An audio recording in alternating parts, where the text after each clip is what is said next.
ป๊อปคอร์นหรือข้าวโพดนะคะก็เป็นธัญพืชอย่างหนึ่งนะคะทีนี้พอเอามาผลิตนะคะก็ได้จากการเคี่ยวน้ำตาลหรือน้ำเชื่อมนะคะให้มีลักษณะเป็น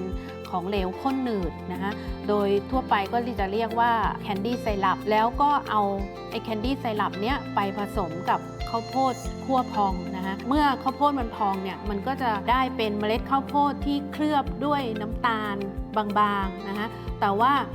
เมื่อเราดูถึงปริมาณของน้ำตาลที่มีอยู่ในผลิตภัณฑ์เนี่ยมันมีปริมาณสูงถึง 53% นะคะก็ถือได้ว่าข้าวโพดป๊อปคอร์นเคลือบคาราเมลอันเนี้ยมันจัดเป็นขนมที่ทำจากน้ำตาลนะคะจัดเข้าประเภท